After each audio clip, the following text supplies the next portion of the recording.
dear students, how are you all? I hope you all are fine. So today we are going to write page number 85. जैसा कि आपको पता है हमने सबक नंबर 11 डोडो डोडो वो हमने ख़त्म किया है। हमने उसकी मशक भी की है। आज हमें कुछ और सवाल दिए गए हैं जिनके हमें जवाबात कलमबंद करने हैं। सो आप निकालिए पेज नंबर 85। खाली जगहों को पुर कीजिए। अब हमें यहाँ पे खाली जगह दी हुई है जिनको हमें मुनासिब लफ्ज़ चुनकर पूरा करना है। ठीक है। डैश डैश में एक खरगोश रहता था। कहाँ खरगोश रहता था? जैसा कि आपने सबक में ऑलरेडी पढ़ा है, हमने पहले ही ये पढ़ा है, जंगल में एक खरगोश रहता था। सो पहली खाली जगह पे हम क्या लिखेंगे? जंगल। जंगल में एक खरगोश रहता था। एक रोज वो एक नारियल के पेड़ के नीचे डैश डैश रहा था। वो क्या कर रहा था? नारियल के पेड़ के नीचे वो सो रहा था। ठीक है। सो हम यहाँ पे लिखेंगे एक रोज वो एक नारियल के पेड़ के नीचे सो रहा था। ठीक है, सो रहा था। अचानक उसने डैश डैश की आवाज सुनी। किसकी आवाज उसने सुनी? आप मुझे बोलिए माय डियर स्टूडेंट्स। वो जो खरगोश था वो एक नारियल के पेड़ के नीचे सो रहा था। अचानक उसने किसकी आवाज सुनी? धब की आवाज। जैसे कुछ गिरा आसमान से, जैसे कुछ गिरा, धब की आवाज उसने सुनी। सो हम यहाँ पे क्या लिखेंगे? अचानक उसने धब की आवाज सुनी। वो चौंक कर नींद से डैश डैश मीन्स कि वो डर गया। वो जब मतलब कि उसकी आंख खुल गई, वो डर गया क्योंकि उसने धब की आवाज सुनी थी। ठीक है। तो फिर वो चौंक कर नींद से जागा। ठीक है, वो चौंक कर नींद से जागा। सो यहाँ पे हम क्या लिखेंगे? जागा। उसने सोचा कि डैश डैश टूट कर गिर रहा है। जब उसने मतलब कि उसकी आंख खुल गई, उसने अपने इर्द गिर्द देखा, दाएं बाएं देखा कि कुछ नहीं गिरा है, लेकिन फिर वो खुद ही मन में सोच रहा था कि शायद क्या गिर रहा है? आसमान टूट कर गिर रहा है। सो यहाँ पे हम क्या लिखेंगे? उसने सोचा कि आसमान टूट कर गिरा हुआ होगा। ठीक है, उसने सोचा कि आसमान टूट कर गिरा होगा। हम एक बार फिर रिपीट करेंगे ये। जंगल में एक खरगोश रहता था। एक रोज वो एक नारियल के पेड़ के नीचे सो रहा था। अचानक उसने धब की आवाज सुनी। वो चौंक कर नींद से जागा। उसने सोचा कि आसमान टूट कर गिरा होगा। ठीक है माय डियर स्टूडेंट्स। अब और एक सवाल है, जहनी आजमाइश। झैल की जदूल में 5 जानवरों के नाम दिए गए हैं। उन्हें दायरा बंद कीजिए। एक जानवर के नाम को मिसाल के तौर पर दिखाया गया है। कहते हैं हमें यहाँ पे कुछ जानवरों के नाम दिए हुए हैं, हमें ढूंढना है कि किस किस जानवर, कौन कौन सा जानवर यहाँ पे है, किस किस का नाम है। यहाँ पे हमें एक दिया हुआ है, मिसाल हमें यहाँ पे दी हुई है, शीन बड़ाइया रिया, शेर। ठीक है, शेर। अब हमें ढूंढना है कि और 4 जानवरों के नाम है यहाँ पे, हमें वो 3 जानवरों के नाम और है, हमें वो ढूंढने हैं। ठीक है, इसी तरह हिया रिया नून हिरन। ठीक है, हिया रिया नून हिरन। और क्या है? खाई रिया गाफावशीन खरगोश। खाई रिया गाफावशीन खरगोश। हिया अलिफ थ छोटा या हाथी। हिया अलिफ थ छोटा या हाथी। और क्या है? चीम छोटा या तिया अलिफ चीता। ठीक है, चीता, चीता। देखो, शेर, हिरन, खरगोश, हाथी, चीता। ठीक है माय डियर स्टूडेंट्स। जैसे मैंने यहाँ पे हम इसको करेंगे, ऐसे हमें दायरे में बंद करना है। हिरन, हिया रिया नून हिरन, इसको ऐसे दायरे में बंद करना है। फिर क्या है? खाई रिया गाफ वाव शीन खरगोश को ऐसे दायरे में बंद करना है। हिया अलिफ थ छोटा या हाथी को ऐसे दायरे में बंद करना है। चीम छोटा या तिया अलिफ चीता, ऐसे इसको चीते को ऐसे बंद करना है दायरे में। माय डियर स्टूडेंट, जैसे मैंने ये किया है वैसे ही आपको भी करना है। ठीक है, अब हमें है एक जानवर ऐसा जिसकी दुम पर पैसा। कहते हैं एक जानवर ऐसा है जिसकी दुम मीन्स पूछ, मीन्स के उसके टेल पर क्या है? पैसा है। ठीक है, इशारा किसकी तरफ है? हिंदुस्तान का कौमी परिंदा है जिसका नाम 3 हर्फ पर मुश्तमिल है जिनमें बीच का हर्फ वाव है, कहते हैं वो हिंदुस्तान का कौमी परिंदा है। ठीक है, वो हिंदुस्तान का कौमी परिंदा है जिसका नाम 3 हर्फ से मतलब कि वो 3 हर्फ पर मुश्तमिल है। वो 3 हर्फ है, उनमें से एक हर्फ है वाव, लेकिन वो बीच में आता है, पहला नहीं बल्कि वो बीच में आता है। सो इसका जवाब क्या आएगा? मोर। मीम वाव रिया मोर, इसी का आता है ना बीच में वाव, मीम एक साइड में, रिया दूसरे साइड में और वाव बीच में। सो हम यहाँ पे क्या लिखेंगे? मोर। हिंदुस्तान का कौमी परिंदा कौन है? मोर। My dear students, turn your page. जैसे मैंने यहाँ पे लिखा है ये बुक वर्क, वैसे ही आपको भी बुक पे ही लिखनी है, आपको नोटबुक पे नहीं लिखनी है। My dear students, turn your page.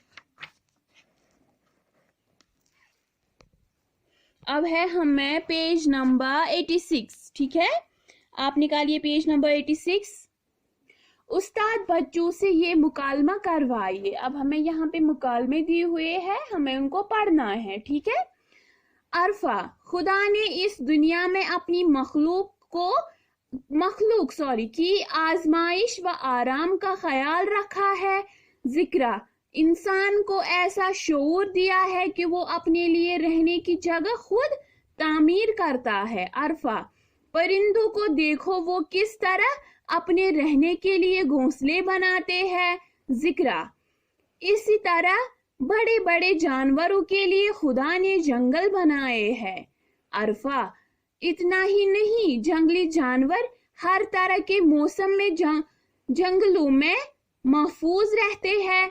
जिक्रा, लेकिन इंसान खुदगर्ज होकर इन जंगलों का सफाया करने में मसरूफ है। अरफा, यही वजह है कि जंगली जानवर रिहायशी इलाकों का रुख करने लगे हैं। जिक्रा, और इंसानी जानवर के लिए खतरा बन गए हैं। अरफा, हमें चाहिए कि हम जंगलों के तहफ़्फ़ुज़ के लिए कोशिश करें। जिक्रा, बिल्कुल, ताकि इंसानी और जंगली जानवर को बचाया जा सके। अरफा, हमें दूसरे बच्चों को भी इसकी जानकारी देकर इस काम में शामिल करना चाहिए। जिक्रा, जरूर, इसके लिए स्कूल असेंबली के लिए एक प्रोग्राम बनाया जा सकता है। ठीक है। अरफा, खुदा ने इस दुनिया में अपनी मखलूक की आसाइश व आराम का ख्याल रखा है। कहते हैं ये 2 बच्चियां होती है, ये आपस में बहस कर रही होती है। अरफा, एक का नाम अरफा होता है और दूसरे का नाम जिक्रा होता है। सो अरफा क्या कहती है? खुदा ने इस दुनिया में अपनी मखलूक की आसाइश व आराम का ख्याल रखा है। अरफा कहती है खुदा ने जो ये अपनी मखलूक पैदा की है, मखलूक बनाई है, उनकी आराम व आसाइश, उनको आराम के लिए, मतलब कि उनके आराम के लिए उसने मतलब कि ख्याल रखा है। हाँ, मेरे बंदू को कैसे आराम मिलेगा, वो कैसे आसाइश से रह सकते हैं। जिक्रा, इंसान को ऐसा शोर दिया है कि वो अपने लिए रहने की जगह खुद तैमीर करता है। और जिक्रा कहती है हाँ, और उसने इंसान को इस तरह बनाया है, इस काबिल बनाया है कि वो अपने लिए रहने के लिए खुद जगह तैमीर करता है, मीन्स कि मकान वगैरह बनाते हैं।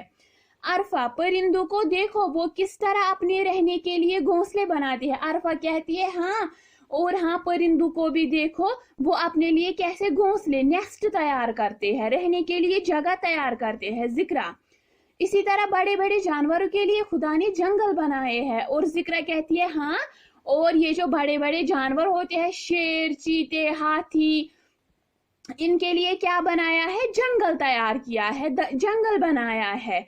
अरफा, इतना ही नहीं, जंगली जानवर हर तरह के मौसम में जंगलों में महफूज रहते हैं। अरफा कहती है हाँ, चाहे कोई भी मौसम हो, स्प्रिंग हो, समर हो, विंटर हो, कुछ भी हो, ये जो जानवर होते हैं वो जंगलों में ही महफूज रहते हैं, अच्छी तरीके से रहते हैं। जिक्रा, लेकिन इंसान खुदगर्ज होकर उन जंगलों का सफाया करने में मसरूफ है। लेकिन जिक्रा कहती है ये जो इंसान है ये खुदगर्ज बना है। ठीक है, मतलब कि अपनी आराम व आसाइश के लिए वो जंगल का सफाया कर रहे हैं, जंगल में पेड़ काट रहे हैं। अरफा, यही वजह है कि जंगली जानवर रिहायशी इलाकों का रुख करने लगे हैं। और आरफा कहती है हाँ, और इसी वजह से ये जो जंगली जानवर है वो मीन्स कि जहाँ पे बस्ती होती है वो उन्हीं इलाकों का रुख करते हैं, जो कि हमारे लिए क्या है, नुकसानदेह है। जिक्रा और इंसानी जानवर के लिए खतरा बन गए हैं। और जिक्रा कहती है ये इंसान के लिए खतरा बन जाते हैं जब मतलब कि हम इंसान ही जंगल काटते हैं, और फिर वो जो जंगली जानवर होते हैं वो फिर किन का रुख करते हैं, बस्तियों का रुख करते हैं जहाँ पे इंसान रह रहे होते हैं कहते हैं, और ये हमारे लिए क्या बन जाते हैं, खतरा बन जाते हैं। अरफा हमें चाहिए कि हम जंगलों के तहफ़्फ़ुज़ के लिए कोशिश करें। अरफा कहती हमें चाहिए कि हम इस जंगलों को बचाएं, मीन्स कि हमें पेड़ काटने नहीं चाहिए। जिक्रा बिल्कुल, ताकि इंसानी और जंगली जिंदगी को बचाया जाए। ये कहती है जिक्रा हाँ बिल्कुल, हम इसी से इंसानी जिंदगी भी बचा सकते हैं और ये जो जंगली जानवर है इनको भी महफूज रख सकते हैं। अरफा हमें दूसरे बच्चों को भी इसकी जानकारी देकर इस काम में शामिल करना चाहिए। और अरफा कहती है हाँ, हमें दूसरे बच्चों तक भी ये मैसेज पहुंचानी चाहिए कि किस तरह हम इन जंगलों का तहफ़्फ़ुज़ करें, ठीक है। जिक्रा जरूर, इसके लिए स्कूल असेंबली के लिए एक प्रोग्राम बनाया जा सकता है। और जिक्रा कहती है हाँ, हम मतलब कि हम पूरी कोशिश करेंगे और हम स्कूल असेंबली में भी इस पर एक प्रोग्राम रखेंगे कि किस तरह हम जंगल का तहफ़्फ़ुज़ करें, किस तरह हम जंगल को बचाए, ठीक है। इसलिए हमें इससे ये सबक मिलता है कि हमें जंगलों को काटना नहीं चाहिए, जंगल में जो पेड़ वगैरह होते हैं उनको काटना नहीं चाहिए, बल्कि उनका ख्याल रखना चाहिए, ठीक है। माय डियर स्टूडेंट्स, आज की क्लास के लिए इतना ही। और हाँ, जो आज मैंने बुक वर्क की है वो आप बुक पे ही करना, साफ शिफाफ बुक पे ही लिखना। और ये जो आज हमने पेज नंबर 86 की रीडिंग की है, इसकी रीडिंग भी आप अच्छे से करना, ठीक है। आज की क्लास के लिए इतना ही, अगली क्लास तक के लिए फी अमानिल्लाह।